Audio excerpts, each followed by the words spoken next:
What's up, YouTube? It's Brett James back again with another video. I want to welcome a good friend of mine, Alex McInerney. Thanks for coming on the show, man. Hey, I appreciate you having me, Brett. Yeah, Brett, no problem. We're going to be talking about our finals predictions today in the Eastern Western Conference, and then who our sleeper team is in both the East and West as well to make it to the finals. But let's stop wasting time today, man, and let's hop right into the video. All right, Alex, I got to know, man, who do you have coming out of the East and West this year in the NBA Finals, man? Okay. All right, Brett, for me, I have the Los Angeles Clippers Okay. and the Philadelphia 76ers, Brett, okay? Now, let me tell you why. So, if we're talking West, we're talking gritty, we're talking defense, okay? What team has better defense all around, top to bottom, than the Los Angeles Clippers, Brett? You got Kawhi, the reigning finals MVP. Hey, what's up, baby? What it do, baby? Yeah. Okay. You got Paul George, who is known for clamping. I mean, you got guys like Montrezl Harrell. I don't see any team in the West competing with the Clippers. No defensively. team? Defensively, okay. I just can't see it. I can't see it. I just think they're going to be too good defensively. They're going to be locking down. Philadelphia 76ers, starting five, 1 through 5.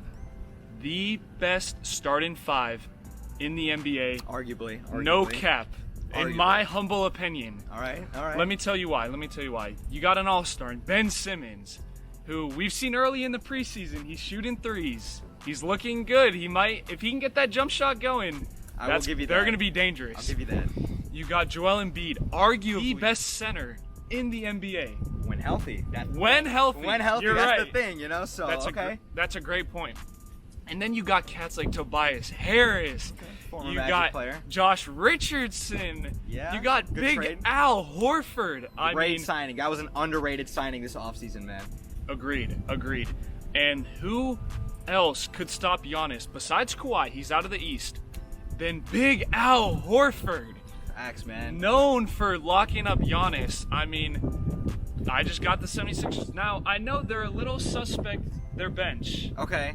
I know the Sixers bench is a little thin. You know, I'll give you that. It's a little thin, but personally, I think that starting five, I think they're too good. Too good? I don't see any team in the East beating the Philadelphia 76ers. I'll give you that, man. I mean, with Embiid being healthy, if he's healthy, and Simmons developing that jump shot that he has and he's shown in the preseason that he can be taken, I mean, if the Sixers can come together and build the pieces that they have together with Brett Brown's system, that team is going to be scary even with a very thin bench. So I definitely got you right there, man. All right, Brett, so who do you have coming out of the East and the West? I mean, I know I'm right, but let's hear it. I mean, okay, coming out of the West, I'm going to have to go with you. I'll give you the Clippers, okay? That's fine. You know, you got Doc Rivers, a future Hall of Fame coach in that organization. Jerry West, you know, obviously the big names with Paul George and Kawhi Leonard in free agency, you know, acquiring Paul George in that trade, being able to lure Kawhi Leonard away from signing with the Lakers over in the Staples Center. The same arena, that's amazing that they were able to do that. And defensively, this team is just an absolute freakish team. Like you said earlier, man, I don't even know where to begin when it comes to the Los Angeles Clippers defensively. Not just Montrezl Harrell, but Pat Beverly being one of the better wing defenders in the league, as well as you said with Paul George, Kawhi Leonard being a two-time defensive player of the year, and just this team top to bottom is on the bench when you still got a guy like Lou Williams coming off the bench, being one of the better six-mans of all time. And I don't see any team in the West that's gonna outplay them if they're healthy. Of course, things can change, but I definitely agree with you on the Clippers, man. The East, I got Milwaukee, man. Wow. Okay. Not Philadelphia, man. Like, look, you can argue, you know, Joel Embiid, Ben Simmons, Al Horford, and these boys, you know, coming after Giannis, but when you got an MVP that's 26 years of age, continuing to ascend. I mean, he is the most versatile player in the NBA at this moment. And I'm telling you, if he comes back with the jump shot next year, he's shooting 35% from three. The Milwaukee Bucks are going to tear it up. They did lose Malcolm Brogdon and Nikola Mirotic this offseason. And then, of course, they were able to get Chris Middleton back on that $180 million deal. Wow. Another great all-star to go along with the team. Budenholzer's an amazing coach. I mean, the Bucks are still a great team. Giannis is only going to continue to ascend and be the dominant player that he is. And I think the Bucks are just the best team in the East. I think the Sixers will give them a fighting chance. But, I mean, Giannis really did tear up Al Horford in the second round this year of the semifinals. Happen again. I don't think Simmons is going to be as great as everyone thinks he's going to be, especially with his jump shot. I think Joel Embiid is going to be a little deteriorated when it comes to his health come playoff time. But I mean, we'll all see though. I definitely think the Clippers versus Bucks though. That's definitely my finals matchup. You can book it. Giannis, that's a bad man. He is a bad man. That's a bad brother right there, man. Giannis Antetokounmpo, that is a bad brother, bro. That's all I'm saying. Now that we got our NBA Finals matchups out of the way, we're going to do our sleeper teams in both the East and Western Conference. I'm going to hand it over to my boy Alex.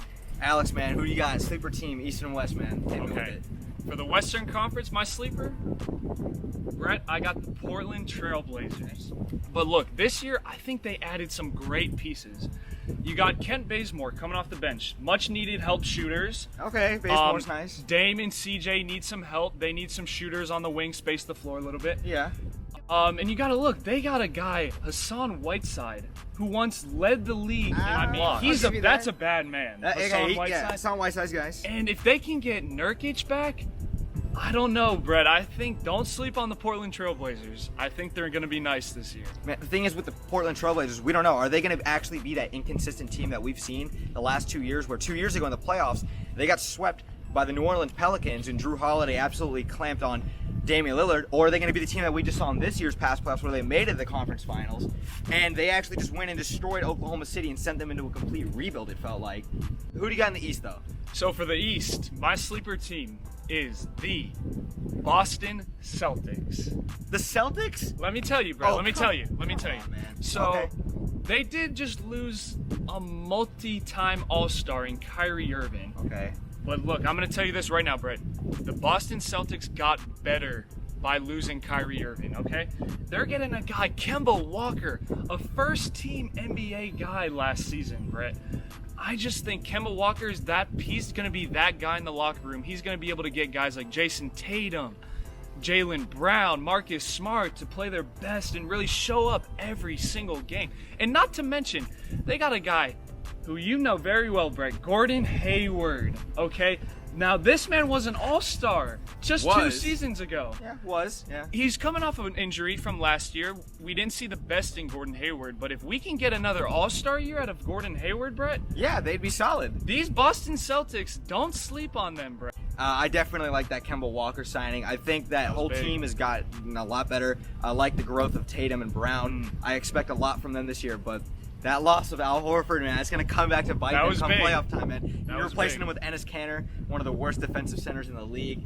I mean, we'll see how that turns out, but the Celtics, that's not a bad pick. So I like your Trailblazers and Celtics picks for sure. All right, Brett, so let me hear it. I said my piece. Okay. Who you got sleeper teams in the East and the West? All right, in the East, I got absolutely nobody. There's nobody in the East that's a sleeper team, man. I'm just being real. Like, if it's not Philly and it's not Milwaukee, no one else is coming out of the East. That includes Boston, Indiana, Orlando, Miami, Brooklyn, etc. Nobody in the East is coming out of the East if it's not Philly or Milwaukee. Book it. That's a fact, okay? Wow, bold take. Fact. That's not a bold take. That is just a straight fact, okay? Wow. Now, in the West, you can argue a couple teams. You can argue a couple teams that can actually be fighting for contention. I'm going to put my money on the Golden State Warriors as the sleeper team. As a sleeper, Brett. Sleeper team. Golden State Warriors? Yeah, as I a know. Sleeper. I know they've been to the finals for, 5-6 straight years now. You know, they got a 2-time MVP in Steph Curry, one of the greatest shooters of all time. But not having Klay Thompson 80% of this season, possibly not even at all this year, with Klay Thompson on that ACL injury that he occurred in the NBA Finals last year, we don't even know if he's going to come back, but let's just say he does. Let's say he comes back toward the end of the season, March, April kind of time, right around to get him into a groove for the playoffs. People are still forgetting this backcourt is the best backcourt that we've seen probably in this decade. They're probably one of the best backcourts of all time.